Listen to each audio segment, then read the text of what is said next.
Hello, everyone, and welcome to Afternoon at the Museum. I'm Janine Stanley, the Customer Communications Director here at IRA, and I just said my title completely backward, but I am the Director of Customer Communications here at IRA. We are, of course, a visual interpreting service here to celebrate. We have so much to celebrate today. It's a giant party. We are celebrating Audio Description Day. And I'm going to do a little commercial here on what audio description versus visual interpreting is. And then Stephanie's going to tell you about the big celebration that we are continuing through today. So what's the difference between audio description and visual interpreting? Well, visual interpreting is a one-on-one relationship between you and the visual interpreter. And today we have Christopher, who many of you may remember from the America special after the inaugural. We have Christopher with us today as our visual interpreter. Hey, Chris. How's everybody doing today? Awesome. And now I am going to turn you over to our host of Afternoon at the Museum with this very special celebration. Hi, Stephanie in her Dodger blue, Miss Stephanie Watts. Hello, everybody. Thank you, Janine. Hi, Christopher. And today we are celebrating Jackie Robinson Day. Actually, Major League Baseball celebrated it yesterday. They traditionally celebrate April 15th. So of course we're one day behind, but we will celebrate going back to the Negro League Baseball Museum in Kansas City, where we visited last October. And so we're there again today, and we're doing a little bit of a different twist and spin. Regrettably, we're not joined by staff. They're very busy over there. I'm sure they're open for business. They've got lots of new and exciting things happening. But we are thankful to Dr. Doswell and, of course, others at the museum for what they provided last October. So for those who missed it, go back in the YouTube archives and check out that show. Today, again, we're there at the museum. And so what I would like to do, and Christopher and Janine, please jump in, help to turn it in a different direction if it needs to be. But I thought we would start off with a little bit of an introduction on who Jackie Robinson is. Those listening may know, but perhaps maybe not. Maybe you're just a baseball fan, or I won't say just because I'm a passionate baseball fan. So maybe you're a fan and you just don't know. You don't know about him. And so we're going to look at a little introduction, some career highlights. Many of you may not know, I wasn't aware. He has some civil rights activities, things that he was very active in. You know, and we'll maybe talk about the Major League Baseball celebration of him. And as always, we want to visit the gift shop again at NLBM, and then we'll just kind of close it out and maybe see if we can get a couple questions in from our friends over there in YouTubeville land and Zoomville land. So absolutely. Right. And that means Janine has to go over to YouTube land and grab some of those comments, but yeah. Never fear, because we can do that. So if you have questions or comments, just throw them out there. And this is going to be so cool. And plus, I love the gift shop. I always love the gift shop. Always the gift shops. We're all about the gifts. Getting and receiving. Giving and receiving. Exactly. And then we have a special treat too to tell you what the folks at the museum are up to. So stay tuned to the end, because you're going to learn about a really cool thing that you can take part in and be a part of from the Negro League Baseball Museum. So away we go. Great. So Christopher, my friend, introduction. Are we on the museum page? So if that's where we would like to go, I can go ahead and pull us up there and share my screen as well. Let's share. Give me one moment. Go to the home page of the museum. And if you'd like to follow along at home, this is NLBM.org.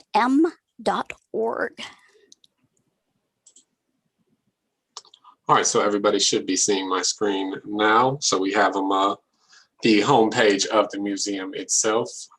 Okay. And on the homepage, we have a banner of, the recent stories that are going on right now. And then as well as flashes of Get Geared Up is what the tagline is for the gift shop for officially licensed gear and more.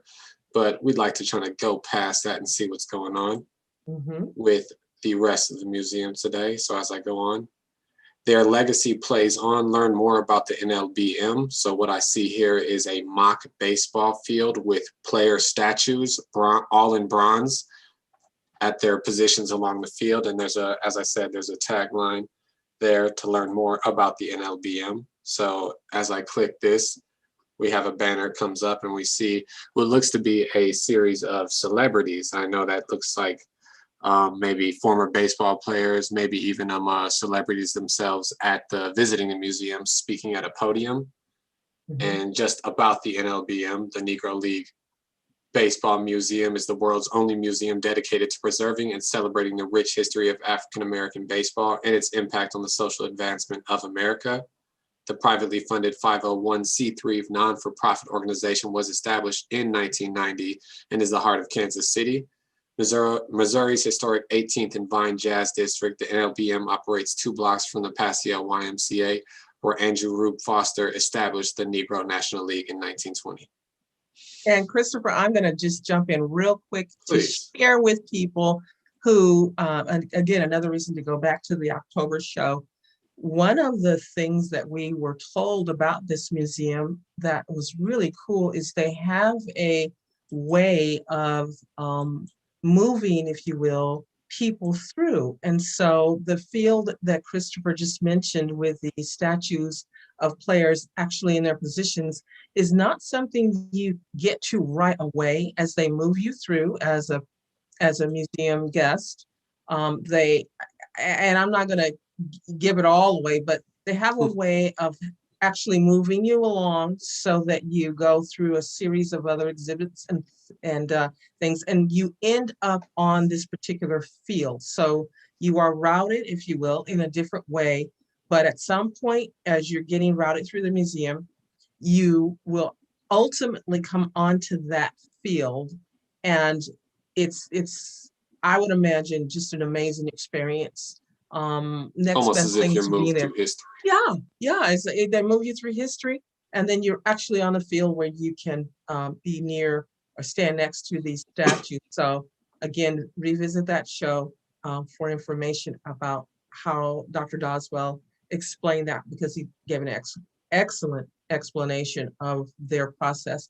All this thought behind how to make this experience so rich for people is amazing. And again, was a delight to listen to back then. So very good. So, okay, Christopher, then as we go along here, how might we get to information about Jackie Robinson? So, I mean, take me through as though we're literally walking through the museum. So let's try to see. I was hoping that maybe they would have some sort of virtual tour, maybe like when we did the Civil Rights History Museum back in the day. But so far, I've not really seen anything about that. But I'm going to try to see if I can find something about that right now. As I visit the separate pages, we see this man whose face appears many, many times over there, the museum page. And I'm going to maybe guess that this is the founder of the Negro League Museum. But up to bat right now is a section of the museum. We have a picture of Jackie Robinson and a section to learn more about him. So step up to bat, Negro Leagues Baseball. This month, Jackie Robinson is up to bat. Jackie Robinson broke baseball's color barrier when he made historic MLB debut. Here's the pitch on that. And so they give him a lot of bullet pointed information on Jackie Robinson as well. And then at the end, they have a coupon code to get 15% off on merchandise in there. But they have pictures of him as well. So there's one picture, and this picture of him is interesting. He's sitting almost what looks to be at some sort of a court, maybe a hearing, wearing a very, very nice tan suit. His hair, unlike where you see in many of his other pictures, because he's always got his baseball cap on. So you never truly get to see him without the cap on. He's almost unrecognizable, but at the same time too, very clean cut. You can see his hair was just done probably before. The hairline is just very well shaped up. And it looks to be, he's got his ring on and he's got a piece of paper in front of him as he speaks out. But behind him, you can only see, you see a bunch of people behind him, but I see only a very, very few black faces. So you wonder what this picture represents. Unfortunately, they don't have any captions for the picture, but as I move to the next photo, it's a very famous one of him standing. It must have been when he was playing with the Kansas City Royals still. He's got the KC jersey on, the baseball my cap. friend, let me just jump in here. That's Please, go right Kansas ahead. City Monarchs. Kansas City Monarchs, I apologize. He was, when he came along in 1945, he played for the Monarchs. And yeah, there's history behind that. So definitely, I know when he reading about it a little bit, I know when he had first gotten back from the war and gotten out of the military and wanted to play baseball, he was actually reading about it. Seemed like he was a little bit disgusted with the way that the Negro League Baseball actually conducted themselves. He didn't like the way the players worked. He didn't like the way the managers, he just didn't really like the organization. Yeah, him going to UCLA and growing up it seemed like very properly. He just didn't like the kind of, he didn't like the rough and tumble attitude there. He wanted to truly do something, I guess you could say, gentlemanly, which is, I believe, truly one of the reasons he was able to break that barrier, because I know a lot of the controversy among the black players in the leagues is that he wasn't the best player. Exactly. And so many of them thought that he didn't deserve to break that barrier, which is very sad to think about, as in you would want anybody to. A win for one of us is a win for all of us, but instead it wasn't seen that way by many people I read about in the Negro League. So exactly. I think I also didn't realize that he was a veteran. He was court-martialed, I read about. It says, we have a little bit right here. Born January 31st, 1919 in Cairo, Georgia. Died in 1972. Duration of the career, 1945 to 1956. And as you said, he did play for the Kansas City Monarchs as well as the Brooklyn Dodgers. Main position played, he played shortstop in the Negro Leagues, but they moved him to second base and first base in the major leagues. Before starting his baseball career, yes, he served in the Army from 1942 to 1944. During his last year of service, he was court-martialed for not moving to the back of a segregated bus. He had always strongly objected to segregation, which is not really a bad thing. And I've read about that. Branch, I believe his name. Branch Rickey. Yep. When he brought him into the league, he wanted him to try to turn the other cheek was his main thing. That was the only way he felt like that they could truly break that barrier, as opposed to bringing in a person that, yes, you should be against segregation. I'm not asking you to sit down and just be weak, but at the same time too, if you get angry and wild out, I feel like people would not take him as seriously. And so I guess that was very strong of him to do. So he said to have the guts to not lash out, to not fight back. And in this context, when we talk about Branch Rickey, I want to say that I think when we consider what an ally is in the cause civil rights and social justice, Branch Rickey in his day would be what we would call an ally today, because he had some thought, real thought behind breaking the color barrier in Major League Baseball. And you're right, as others know, Jackie Robinson was not the best player. In fact, baseball was not his best sport.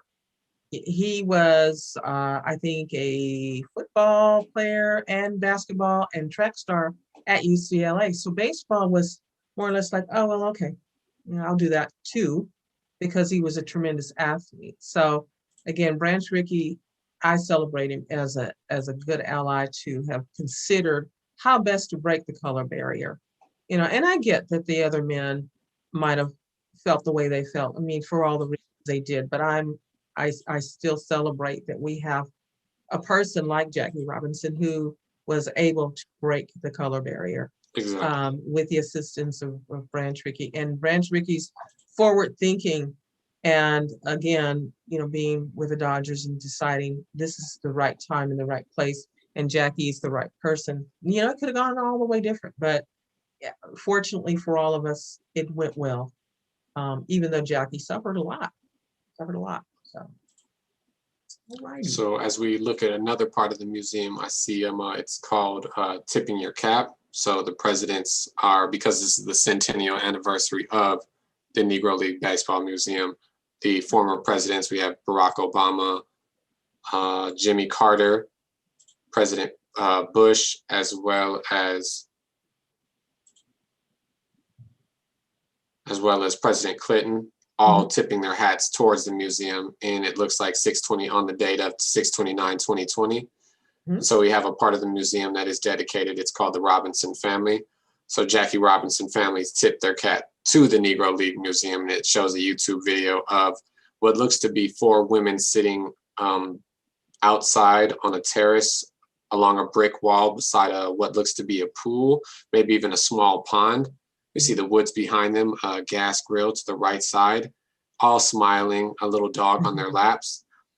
There's something so wonderful and touching about this short video. What you see here is 4 generations of Jackie Robinson's family tipping their caps to the Negro Leagues. You see Jackie's wife, Rachel, their daughter, Sharon, their granddaughter, Meta, and their great-granddaughter, Jessica Sims. To think of their individual experiences as African-American women, it's so powerful. Jackie Robinson changed America with his fighting spirit and refusal to yield. His family continues to fight. So By we the can actually way, play that video if you, sorry. sure, I would like to play the video, and I would just also want to add that Mrs. Robinson, Rachel Robinson, is 97 years young. I Oh, don't wow. remember her That's birthday, but awesome. she is 97 All years. right. Oh, that's great.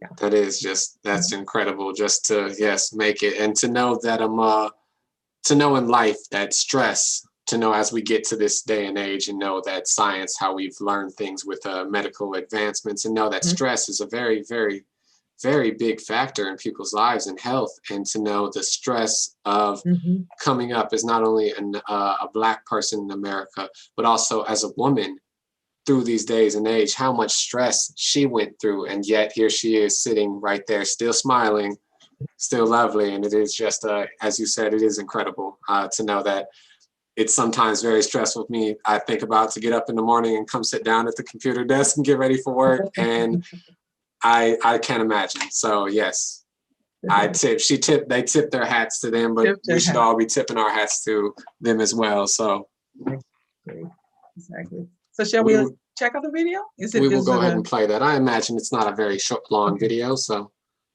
it is only 19 seconds. Civil rights royalty, Robinson family. They're saying happy birthday, and that is the video, Happy Birthday Negro Leagues, and it does show all of them just very quickly tipping their hats. And I do see it is a swath of generations we do have. It must be the great-granddaughter sitting right here on the far left side. She's wearing a tie-dye rainbow t-shirt with a white cap on, bright smile, obviously the youngest. She can't be any more than 13, 14 years old. To the right of her is Rachel. And as you said, 97 years young, still a smile, and I can't imagine. So we all weather life differently. So I can't imagine what I'd look like if I did make it to 97. I'm not going to look that good though. So I beg to differ, but that's just me. Well, I appreciate that. Thank you. So as we move to the right, we see, I'm guessing it must be it must be the daughter, must be Jackie Robinson's daughter. And she's wearing a number 42 cap, blue cap on, which is an amazing thing. I guess he was the first player in all sports, as I read about, excuse me. If I can just scroll back up and check on my information real quick. MLB in 1997 retired that number 42 across all major leagues teams. So he was the first athlete in any sport to be honored. So he didn't break any color barriers when he did that. He accomplished something that no one else had ever accomplished. The the esteem of that and everything, I can't imagine to know that. And so to know that, as you said on Jackie Robinson Day, that I didn't know that every player in the MLB wears the number 42 for that day. That's astonishing. Well, let me throw a little other factoid at you guys out there, Zoom and YouTube. Some you may know, some may not. There was a player. He was with the New York Yankees, Mariano Rivera, great reliever. He is the last player, now he's since retired, but he was the last player in MLB to wear the number. So when it was retired in 1997, there were still a handful of people who were active players who wore it. So when it got retired, that meant they were no longer allowed to issue it to a new player. So they still wore that. They still wore it. So as people retired or left, however it happened, the number was then removed from the team's ability to assign it. And Mariano Rivera is the last player in Major League Baseball to have worn that number, which was pretty cool because he was amazing. Wow. Once he left the game, that was it. The number's no longer available. It is retired. And yes, I don't believe any other sport where they have retired a number. That's how esteemed Jackie Robinson is. I think so as well. I think to know that you can be a good player and you can get a lot of respect off of just being a good player, after being a great player. He could have just played baseball, but all the things he decided to do, the fact that he wanted to get involved with the civil rights movement. A lot of people, if you get comfort and you find yourself in a place where you don't need to get involved in things, maybe it's better to just hang back. He had reached a point to where he had money, he had fame. Getting involved in said movement could have jeopardized all that, could have lost all that. He could have very easily wound up in jail, could have very easily wound up dead. Easily. Everybody knows that. So to know that he continued with that, and I think it's amazing once again. So we'll try to see anything else we can find in the museum that they will let us see, if you don't mind. Sure. So if you want to take this time to share any other factoids, Stephanie, that'd be great. Now I'm on the spot for factoid sharing. Well, an amazing repertory of factoids here. I'm like glued to this, going, oh wow, because I like baseball, and I grew up in a house where my dad was a just incredible Cleveland Indians fan. So long-suffering Cleveland Indians fan, I might add. But well, this was the 70s and early 80s. So not a particularly great Cleveland Indians time. Right. I will say, I think one of the things, if I'm not mistaken, that happened is he won Rookie of the Year. And there's another big award that he won as a rookie. I think he stole home plate more than any other player, certainly in that day. And we don't see people stealing home these days in baseball. Little baseball, inside baseball kinds of things, and those out there in Zoom and YouTube, if you know some of these little factoids, jump in and write them, or especially in YouTube, write them in. But I'm looking at some notes here. Yeah, I mean, one of the things I will say, again, as a fan, when you play second base, you got to be prepared to receive people coming in and maybe putting up their spikes to try to disrupt you because they want you not to tag them out. And of course, now we have better rules in place in Major League Baseball to look out for player safety in the second base position, but that wasn't the case back then. I imagine in the 40s it was not at all. That is not the case. Yeah. It wasn't the case. It wasn't the case for people they liked. I So imagine, especially with him, yes. Oh, I could imagine he got spiked a few lot. spikes. Oh yeah, he got Yeah. Ooh. Mhm. See, that I did not know. And oh man, I Mhm. thought like being hit in the head with a ball was bad. Woo. Spiking is, yeah, it's all Yeah. bad. Mhm. Well, me, I don't know much about baseball. I know a lot about pretty much every other sport, save hockey, but I don't know that much about baseball. So this is great, learning a little bit more about this. I've found a part of the museum which they called Storied. So 22 stories about the Negro League Baseball Museum. And chapter 2 right there is Jackie Robinson. And they have a quote. They did everything imaginable to try to break Jackie, but Jackie wouldn't break. He wasn't even the most talented player on his own Kansas City Monarchs team. Bob explains why Jackie Robinson was the perfect man to break Major League Baseball's color barrier. And so I think that right there, and we have a photo at the start of the video of Jackie smiling. I feel like in every single photo, this man is always smiling. And, that takes a lot. It takes a lot in what's going on with everything around you. As I just mentioned, if you're tired, it's hard to put on a smile sometimes.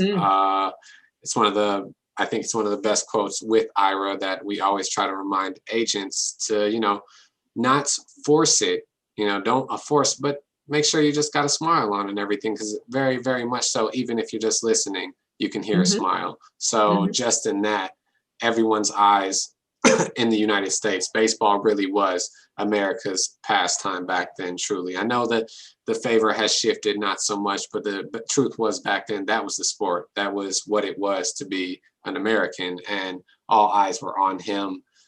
All words were thrown at him, and yet the man stayed smiling in every photo. So I call it resilient. He was one resilient person. Definitely. I've got an audio clip of him as well. If you guys would like to hear that from the New York Times. Oh, absolutely. One moment, let me bring that up.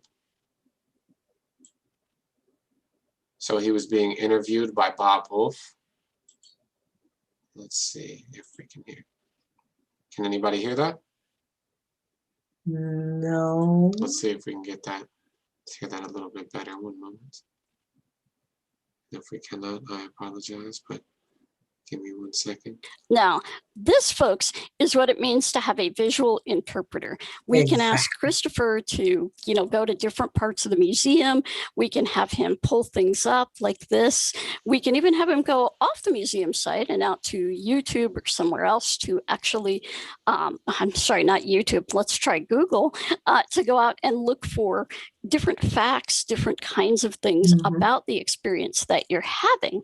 And so it can just be very, very, it changes things up. You never know what you need. And it's very nice to be able to just jump all over.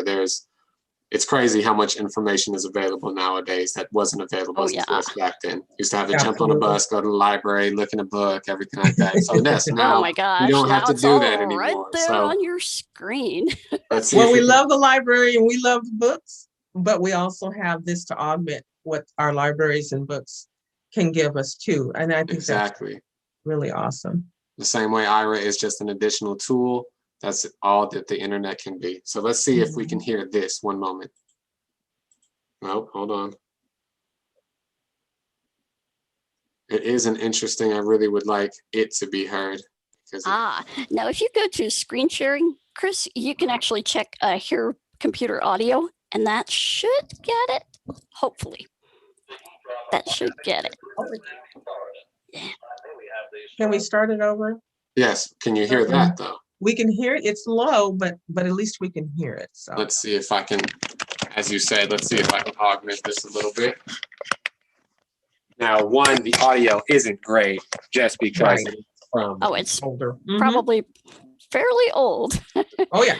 It's just thinking of some of the technology back then. Wow. Everybody, this is Bob Wolf speaking from Miami Stadium in Miami, Florida. Beside me, we have the star second baseman of the Brooklyn Dodgers, Jackie Robinson. And Jackie, I know there are many folks listening in Washington who'll be interested in hearing what you think of the Dodger chances this year. And then after that, I'd like to ask you a few questions about playing that second base spot, which you do so well. First of all, though, how would you judge Brooklyn's chances for the coming season? Well, I think, Bob, that we're going to have to go right back to the old saying, it all depends upon our pitching, I believe. And from the looks of it now, Don Newcomb seems to be working harder than I've ever seen him work before, and we certainly look for a big year from him. And Preacher Rowe, naturally, we expect him to have a great year. But we lost a fellow here to the Army, it looks like, or Palika, and unless we find someone to take up the slack there, it could be rough again, because we believe that pitching is at least 75 to 80% of the ballgame. Well, now, Jackie, let me ask you a few questions about playing that second base position, which you do so well. I know you're very interested in the youngsters. I wonder if there are any tips you can pass on as to what might make them better ball players. I like to pass on a tip that I picked up from Eddie Miller. I don't know whether I do it or not, but Eddie Miller says that if an infielder will get his glove down as close to the ground as he possibly can, he's better able to judge the ball. I noticed Eddie, when he was playing, he used to come up with a lot of dirt every time he fielded the ball, so I could see why that he meant he'd do that. He says that he was always able to judge the ball better if he was close to the ground at all times, so I think that's one tip that a kid can practice on early. Stay down as close to the ground as he possibly can. Well, that's a wonderful one, Jackie. And I wonder if you could also give us a word on how you keep your reflexes so sharp so you're able to dart either way at all times. Any particular training program for that, or just something you naturally have? Well, I think that comes naturally, but I think any growing kid can certainly help his reflexes along by getting his proper amount of rest while he's growing, and certainly steering clear of the hard liquors and things like that, smoking and things. If they steer clear of it, I certainly think it helps. I mean, I was told that when I was a kid growing up, and I listened to my coaches, and I think it helped me. And any kid who's really interested in athletics or any other thing should remember that they cannot smoke and drink and grow up to be good ball players or anything else. Well, thanks a lot, Jackie Robinson, and I know everybody's rooting for you to have another big year, so good luck, and we'll be watching you. Thank you, Bob. Now, I'd like to say first that and I think it's okay and fair to say, he did not sound like what I thought he was going to sound like. No, Right. definitely not. Right, That's exactly what I was thinking, Chris. I had to check the video a couple times just to make sure when I had first listened to it that it was in fact him, and it Right. was. It was. Mhm. But Mhm. I think it was nice to say, and I didn't want to interrupt him because they showed a couple of pictures during the video, and I just felt bad. I didn't want to interrupt him while he was speaking. You know, you don't interrupt Dr. King's speech, and I imagine you don't interrupt Jackie Robinson talking. Mhm. Some of the Yeah. pictures, when he spoke about fielding the ball, it was a photo of him doing exactly that, and his ball was inches above, his glove was inches above the ground. And I can get back to that photo. We can go ahead and mute the video. Oh, cool. And I Yeah. can get back to Again, that. some more We'll just- Ira magic here, folks. There you get go. back to something Yeah. we already So, saw. all of you out there Yeah. watching on YouTube who are watching the visuals of this, whether you are partially sighted or fully sighted or whatever, this is the cool part to learn Mhm. about. And that was something I didn't think about. And I can picture the exact position that you're talking about too, Oh, yeah. Chris. Yeah. Mhm. Down low. Mhm. And he Mhm. still as you're saying, I know he played second baseman a lot. So in this photo, this must be what it is. His left foot is extended back behind him, and his toes is just barely touching the base. Now, obviously, back then, their bases were, it almost looks like a dirty pillow on the ground. It was. I know. It I really imagine was. I imagine baseball plates are a little bit different now. They're probably plates now, are they not? So back then it looks like, yes, his left foot is extended all the way behind him. Very, very clean white uniform. So I'm imagining this is probably during warm-ups before the game has started. yeah. So he hasn't gotten really dirty yet. Right. But we do see that B right on his forehead, right on his hat, and his hand, as I said, is extended very low to the ground as he's caught the ball in that left hand. So he said he didn't do it. He said he didn't do it much, as his friend Eddie had suggested, but it seems in this photo he is. And then we have another photo of when Bob asked, how does he stay so sharp? How does he stay so loose? And just athletic, and his agility stays up. And we have a photo of him, must be coming home. It looks like the home baseman, the home plateman, the catcher has just caught the ball and it's still in his glove though. So he's just about to bring it out. He's falling backwards though. It looks like he has no balance. He's sitting back on his left leg as his right leg is extended to the right, and it looks like he's falling back. He almost has no, he has no balance whatsoever, but he is trying to bring that ball out, it looks like, and we see Jackie coming home. He must be about 2 feet from the base, but he's already off the ground completely. Right leg stretched out in front of him. We see his spikes clearly as he's going to, as we know, probably in half a second, he's going to rip up that dirt as he scrapes the rest of the way home. And because this is a tribute to Jackie Robinson, I'm guessing in this photo and just the way that the catcher is put up, there's no way, I would think, especially back then, we know with athleticism, there's no way he could bring that ball out fast enough to tag him. So his foot's not near the base to tag the home base. So yeah, I'm guessing Jackie probably made it home. Excellent description. That's beautiful. Love these sports photos, man, where you're capturing just that whole, oh man. It's interesting too to note as well that the umpire is not dressed like I would guess an umpire is dressed nowadays. The umpire is wearing, he looks like he's coming from a funeral, honestly. He's wearing a black suit, it looks like. That's what they wore. I was going to say, they did used to wear suits, didn't they? Yeah. They were black. I mean, and now I don't recall if their uniforms are blue, but they're dark. They are dark. And back then, I don't recall if they had chest protectors, but they do now. Because they get hit too, foul balls bounce off of them. He looks like he has, now I can only see behind him. I can only see him from the back, but he doesn't look like he has much protection on. And I know that it wasn't. They didn't believe in protection back then. As you stated, yes. Suit up and go. Exactly, like nobody, and as I am seeing some of these uniforms of today's umpire, you look in, and I can maybe drag one of these over. Let's go ahead and do that. As you look into the photo, today's umpires are wearing what looks to be full tactical gear, like almost like football gear underneath their jerseys. Because I would imagine just getting hit would be devastating. I mean, I don't want to get hit with a 50-mile-an-hour fastball. Yeah, I can't imagine. I definitely don't want to get hit with a 100-mile-an-hour fastball. Right? So exactly. No, those guys back then, they didn't have the. I think some of the umpires today, I think they have the throat something covering their area because they have gotten hit in the throat. And that will kill you if you're not careful. It could. Yeah. They have been hit in the head. You know, again, foul balls. You know, go off the bat and go where they go. And so these guys sometimes. Yeah.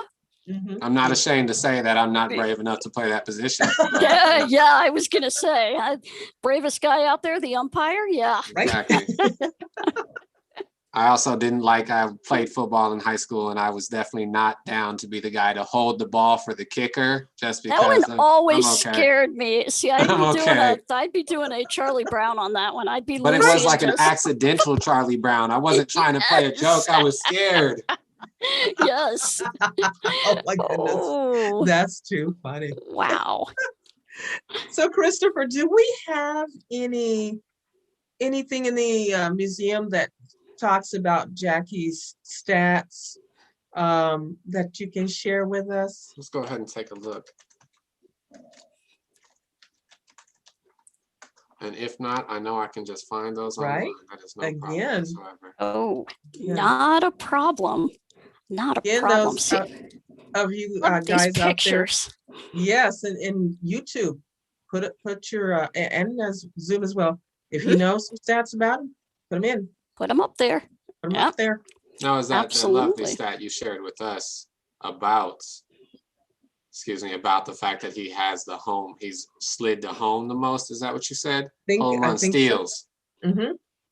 Give me one moment. I'm going to play a quick video. I'm not going to play the whole thing. I just want to see what exactly it is about. Sure. I see that these stories are stories told about some of these players by the Negro League Baseball Museum. The president right now, his name is Bob Kendrick. Yes. So I'm a very clean-cut individual. But as he obviously a huge baseball fan, tells a lot about these stories. Now, one of the interesting photos you see here, and let's see if I can find that. I'd like to again is, and I wondered before why the photo was like that. I thought it was just a photo of celebrities visiting the museum because they liked baseball and what so. But there was a photo of Chadwick Boseman and yes, and remember this story? excuse me, Yeah. Harrison Ford. Yes, Harrison Ford as well. Okay. And I wondered why the photo of them was together, and then I realized they played. Obviously, Jackie Robinson and Ricky Branch Rickey in the movie. Yes. Yep. About Harrison Ford doing Branch Rickey. Yeah. Very good. Yeah, the movie 42. That's the movie. I 42, think Chad yes. was in. Yeah. Yep. Excellent job, by the way. Yes, they did. And seeing some of that, it kind of did give you a little bit of a bit on what Branch Rickey was, because even though the same way, I feel like they both had maybe the same idea going in. This was money. You know what I'm saying? He mentions that Branch Rickey mentions that money isn't black and white. You know, money is green. And Exactly. you know, Jackie Robinson mentions that he's just doing this for a paycheck, but the fact of what they both accomplished with what they were doing in this event, what they were doing just for Black people everywhere, for the nation everywhere. Because even if you want to be a bigot about it, even if you want to be anything, sports are way, way, way more fun now that everybody's involved. You know, absolutely. That's what I was thinking. How much more exciting that it sports is became once they were integrated. I mean, and that's why I think I remember Dr. Doswell back in October saying, you know, the Negro League teams were huge. I mean, they had a huge following and people really enjoyed watching them. And, you know, hey, they're making money, you know. Let's see if we can get this, you know, get this into the mainstream and get that kind of revenue and that kind of excitement generated about sports again. Well, the last thing I'll say before you run the video is it gave these players an opportunity to start generational wealth, which is that's a whole other subject for a whole other. That's not an afternoon at the museum show. but that is a real generational wealth is very important for stability of families in our people, I mean, it's so interesting, you know, how all these things play into each other and things we didn't even think about. Exactly. And I love the fact, in case you all did not know, that this particular museum shares space with the American Jazz Museum, which we did a two-parter on, which is also up on the YouTube channel. But this is like a must-see if you get to Kansas City. I mean, you got to do these two museums. And it's going to take a couple days to do them both. It's a destination city for me now. I never had imagined it would be, but now that I've learned so much, it'll be a destination city. Because this is on the bucket list for me. Oh yeah, visiting these two museums is on the bucket list. Definitely. They've got that. They've got the World War I museum. They've got a great science museum. So lots of good barbecue. Oh yeah, and excellent barbecue. Oh my gosh, I went to 3 restaurants the last time I visited there, and just each one was a little different. And they were excellent. Oh wow. Now, I did find some stats on Jackie Robinson, and now it is not really noticeable in a lot of his photos, as everybody understands that humans, each generation, we seem to get bigger, we seem to get stronger, we seem to get faster. That just is how it works. But Jackie Robinson, even back in the 40s, was 5'11", 195 pounds. He was a beast. He was, and the fact that he still moved football with that and type what of else, agility. you know? Wow. Yeah. Being that heavy and moving with that type of agility, that's not nothing. That's fast. So exactly. So we've got here 6-time All-Star, Hall of Fame, MVP, Rookie of the Years, 1955 World Series, batting title. We have his career stats here. Now, if I read them, please forgive me because I do not understand what they mean. I feel quite silly because Stephanie I don't. does, though. You say a stat, I'll interpret. How about that? That works. And I just wanted to like mention in the movie, I know as well, to some extent, the character does mention, and I know it maybe does because back then it wasn't just about how well you played and who you were. Your character came into question, and so back then religion really didn't matter. And I know that Ricky mentions that Jackie Robinson was a Methodist and that he was a Methodist and God was a Methodist. Okay. So it's almost like he's saying that maybe there are some sort of religious reasons. That's just something that was suggested by, one of the other, amazing IRA agents, one of the amazing leads, Belle.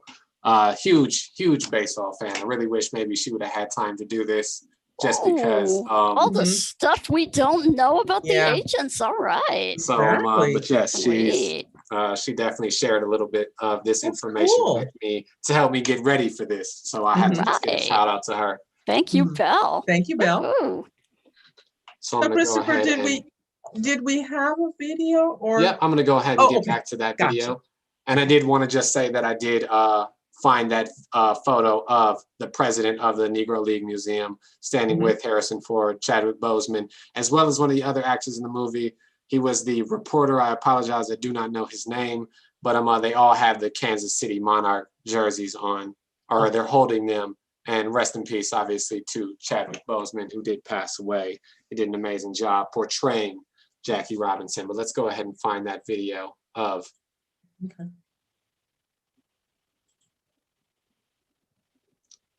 Yeah, Janine, so when we stroll through the gift shop there at the museum, that's going to be a lot of fun in person. Oh, yeah. To go in person. Oh, yeah. Oh, definitely. Wendell Smith was the name of the, I said character, and that is not right. That was a real person. That was not a character. These were all real people. But I see that we are kind of getting close to the hour, and I just wanted to make sure that we could touch into the museum because obviously a lot of great descriptions needed for the shop, for the gift shop. And one of the first things you see when you do jump into the gift shop is Bo Jackson. And I know that is obviously another amazing player. It's interesting him. It's interesting, Stephanie, that you mentioned that that Jackie Robinson, his better sport might have been actually football. And so Bo Jackson did that, obviously, played both sports professionally, which can't imagine. I know, huh? Where was the time? No, that's an amazing thing to do. There's such a athletic feat of that. And so one of the biggest things they are selling is a book, 42 Today, Jackie Robinson and His Legacy. It is, let's take a look at that. Obviously has a photo of him on the front of it. It almost looks like his mouth is partially open. It's a slight smirk on his face. He's got that those original jerseys on, that white jersey, but that B was so simple on the top of it. It almost looks like I'm trying to think of what that B kind of looks like. When I look at it, to be honest, it's reminiscent of the plastic that you have. Yes, it's reminiscent of brass knuckles. Exactly. That is what I'm thinking. Okay. So there's a B. Oh my gosh. The letter B on the hat. Is that on the hat? So the original Brooklyn B for the Dodgers. So maybe it was. I wonder if it was fashioned after brass knuckles. Oh wow. I know baseball was Brooklyn tough. Brooklyn exactly. Tough. Yeah. They definitely very all tough. Our friends out there in Brooklyn strong, right? Very much so. So. Oh wow! See, I had no idea. I was like, B? Why would there be a B? Oh wow! Okay. Because I'm all about the LA Dodgers, so I was like, where's the LA? Well, wait, they're in Brooklyn. You can't have LA. They'll forgive you. They'll forgive you, both? Maybe. Well, there is actually, no LA in Brooklyn. Yes, there's a whole history about when the Dodgers were stolen from Brooklyn as any longtime baseball fan will tell you, they were stolen from Brooklyn and taken to LA. And there's a whole big story behind that I unfortunately don't remember, but I thought it was fascinating though, because having been a Cleveland Browns fan for a while, I can empathize when somebody just pulls your team out from under you and, you know, and they're gone. That does sound, that almost sounds like very reminiscent of that 42. You're saying that being retired and thinking about if you still wore the number 42. Oh, no pressure, right? Exactly. We're just going to retire this. And there you go. And please don't mess up and do anything stupid when you're wearing that number, guys, because respect. Wow. So this book, I'm going to have to now look and see if that is available as an audiobook on Audible. I'll have to look that up. That would be nice. It says, many are familiar with Robinson as a baseball hero. Few, however, know of the inner turmoil that came with his historic status. Featuring piercing essays from a range of distinguished sports writers, cultural critics, and scholars, this book explores Robinson's perspectives and legacies on civil rights, sports, faith, youth, and nonviolence, which that is interesting as he spoke about in the video, in that audio clip for the New York Times, when he spoke about don't drink, don't smoke. And that was apparently, as I read, when they tried to court-martial him, they were really, really trying to get him. And obviously, as one of his fellow military compatriots fought very hard for him, and he was able to get it knocked down. He was still court-martialed, but they only knocked it down to, I believe, public drunkenness, which was ridiculous as he didn't drink, I apparently read back then. So just, ridiculous the times, but crazy what happened to what he had to go through for that. So yes, can't think of what that did to him. And then can't think of, he died at 53, and to know that his wife, as you said, still alive to this day. What is it like to live a whole nother lifetime, without your partner like that historically? The same thing we could say of Coretta Scott. So what is that like? So I can't imagine. As we look through as we look through this, we see another book called A Strong Right Arm. We see throwback jerseys of the actual Kansas City Monarchs. Black Yankees. Got to get one of those. I'm guessing there must be a lot of, there were obviously a lot of Negro League teams. There was a whole nother league itself, but I see some of the things that they also show in the museum that I seem to obviously cannot find any bits and pieces on, but I know it probably is in one of the storied parts that I think would be an amazing thing to delve into. Too bad we don't have time. I see some Black women seem to have some places in the museum themselves. So that would be, I didn't know that. I don't know when, as I said, I don't know much about baseball. So I didn't know when women were, I'm guessing it was quite a bit after until women were allowed to play baseball with a professional league like men were. Before it was actually not. So it's crazy to see some of these things. Well, and let me put this out. I believe, if I'm not mistaken, that Negro Leagues ended in 1960. And so it's interesting to think that they fought to be able to compete in the major leagues, but the fact that they were able to compete in the major leagues ended the league. And so it's really rich history too. Yeah. In 1960. And as we think about it now, the percentage of African-American players in Major League Baseball is at an all-time low. I think it reached its peak in the 70s, somewhere along the way in the museum. They probably talk about that.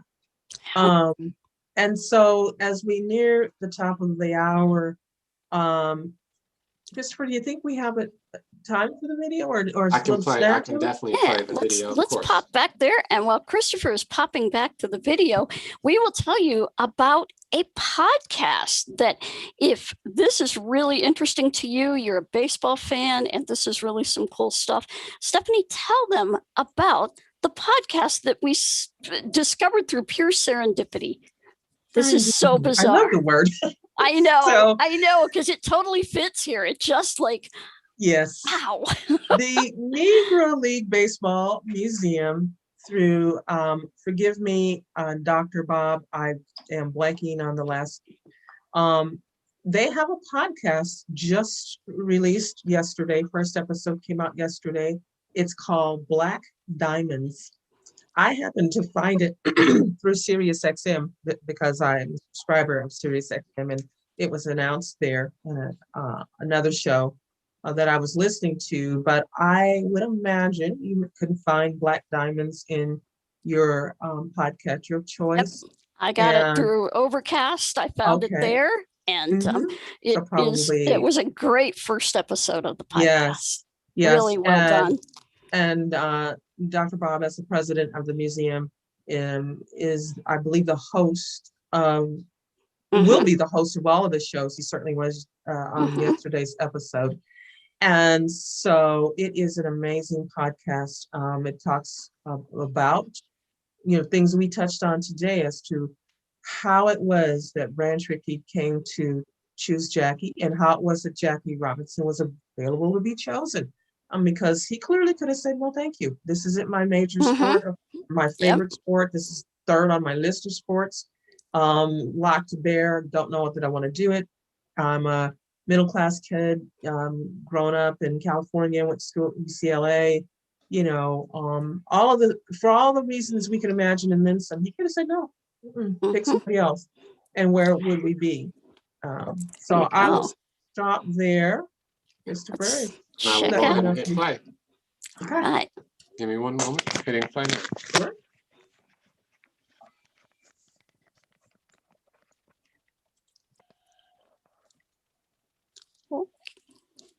Hi, I'm Bob Kendrick, and this is Storied, 22 stories in 22 weeks about the history of the Negro Leagues. Chapter 2, Jackie Robinson. If we were going to look for one single solitary event that helped usher in integration in our sport, it would be World War II.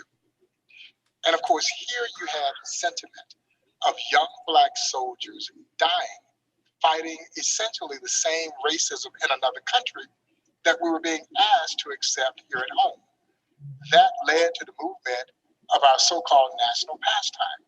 The sentiment was this: if they could die fighting for their country, they ought to be able to play baseball in this country. That led to Jackie Robinson being handpicked from the great Kansas City Monarchs. Jackie had played here for the Kansas City Monarchs in 1945, and at the end of the 45 season, signed his contract to play in the Brooklyn Dodgers organization. He would spend the 46th season in Montreal in the Dodgers farm system, and then, of course, on April 15, 1947, make that monumental walk on the field as a member of the Brooklyn Dodgers, forever changing the game of baseball, but more importantly, forever changing this country. There's no question you can divide the American 20th century into two pieces, before Jackie and after Jackie. He had that kind of impact in terms of sparking social progress in our country. But the question that is so commonly posed to me is, was Jackie Robinson the best player in the Negro Leagues? No, he wasn't the best player on his own Kansas City Monarch team. And by no stretch is that to disparage Jackie Robinson. Jackie Robinson is one of the greatest athletes in American sports history. He was a four-sport letterman at UCLA. Baseball was his weakest sport. He was a much better basketball, football, and track athlete than he was baseball player, which tells you how talented Jackie Robinson was, because he turns himself into a Hall of Fame caliber baseball player. Some say that he was an even better tennis player. There was nothing that Jackie couldn't do. But there were other Negro League veterans who were better baseball players than Jackie was at that time. But Jackie absolutely was the right man to be the first. You see, I think we can stop it there. As the intangibles that Wow. There you go. It sums it all up. I guess Yes. And if you want to see all of this content with an IRA agent, you can certainly do that at the Negro League Baseball Museum, NLBM.org. And we don't have any free museum offers yet for this particular museum, but please, if you've got minutes that you want to use up, this is a fantastic way to use them up.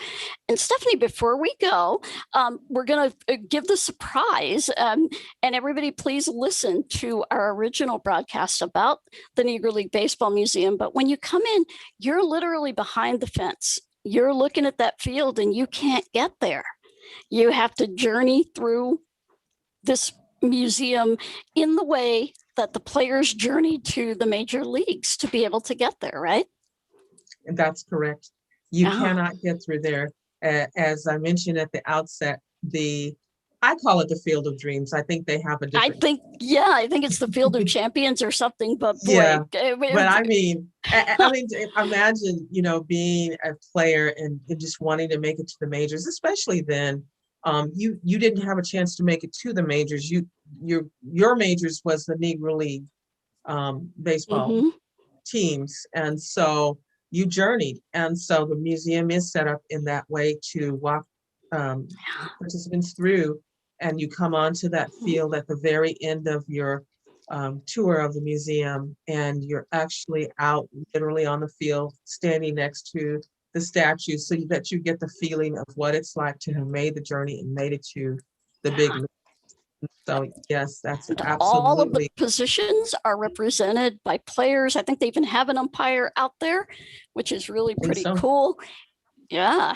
And I would just love, Dr. Doswell said, yeah, you can feel the statues if you want. I'm thinking that would be so cool to get kind of the dimensions of some of these guys who were out there playing, because I did not realize Jackie Robinson was that tall and, that bulky. That's wow.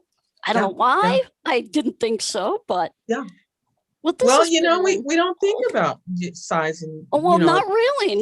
Player builds in baseball. I mean, we know basketball players are generally tall and football players are generally wide. Yeah, and we typically don't think about this. The height and weight of a baseball player. I mean, you just say, well, the guy's only catching the ball. What's the big deal? But I mean, that was a pretty bulky size, especially for that day. Now players are a bit taller on average. But there are still many that are 5'9", 5'10", 5'11", 6 feet. Yeah. I think it's really interesting that he was also a tennis player and a very good tennis player also. I know. Because boy, there's another sport that was not really desegregated until the 70s. I remember Arthur Ashe. I remember him very well. I was a big Arthur Ashe fan because I loved to watch him play tennis. Yeah. So just very, very graceful as a tennis player. But yeah, wow. So this has been a fantastic show. Thank you so much, Stephanie and Christopher, for being here and getting us into baseball. I know, baseball season is on us now, and some of the parks are having actual live games, so with audiences. So hopefully people are out there enjoying safely. Exactly. Yes, fans are back in the stands. In some parks, they're back to 100% capacity. In other parks, 20%. That's a little scary. All I can say is be responsible. Yes, yes. If you're participating live, be responsible. And any of these museums we visit, check out the gift shop because they all have masks. All of them have great fun masks, and grab a mask and advertise your love for museums. Right. So next week we are going to be at one of our access locations. Science people, everybody, science people gather around because we are going to be at the Boston Museum of Science and IRA access location, and we will have some of their staff with us for that museum. And then on the 30th, we're going back to a zoo. We are going to the National Zoo, and we are going to hang out at the National Zoo, which will be quite exciting. And look who's here.